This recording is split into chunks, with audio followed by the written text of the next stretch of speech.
The documentary, Can Central High School Save America, demonstrates how good public schools are essential to graduating citizens who can keep the country prosperous and safeguard our democracy. This bonus feature is an expanded interview from the program with a student who graduated from Central in 1968 who had a strong desire to help people. Bill Hedrick worked hard in high school. Friendly to everyone and well respected, he was elected student body president.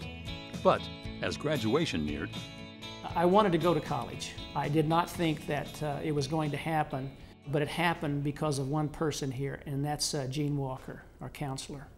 My parents didn't know anything about applications to college or how to do that, and I didn't have anyone to help me, and I'd made up my mind that I was going to enlist in the Marine Corps, and I would probably end up in Vietnam. Miss Walker called me into her office one day, and she said, "Are you going to college?" And I said, "Yeah, I'd love to, but my family can't afford it." So she started helping me, and she got me a partial scholarship to Park College in North Kansas City. But had it not been for her, I'm pretty confident I wouldn't have gone to college. Bill took a heavy course load and graduated college in 3 years. He got a job with the Kansas City Police Department and worked to make police public interactions less confrontational, especially on domestic disturbance calls. I was a patrolman in downtown Kansas City on the evening watch. Of course, that's where all the things happen. Most of the things happen, and I loved it. I enjoyed my interactions, and I thought I was making a difference as a public servant.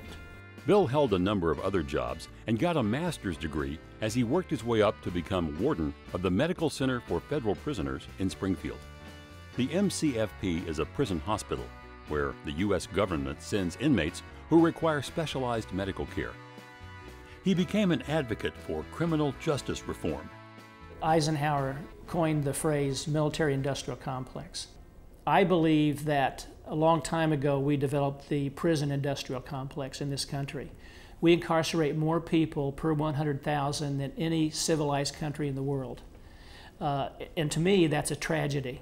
People are sent to prison when they're convicted by a jury of their peers, and they have to serve whatever time the court deems based upon the severity of that crime. Now, I understand that, and I agree with that. I think that has to happen.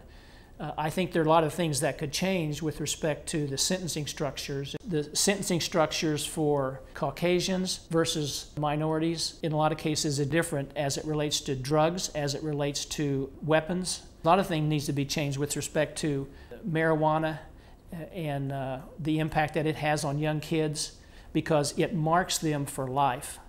Mandatory minimum sentences are just outrageous. They serve no purpose. They don't reduce recidivism. We should have alternative sentencing that they don't have to go to prison and look at drugs as a disease. Bill also has strong views on integrating incarcerated people back into society, helping them get and keep jobs, and restoring their rights. You're sentenced to a specific amount of time, and then a lot of times you have probation to follow up or parole to follow up on that. At the end of that time, you're done.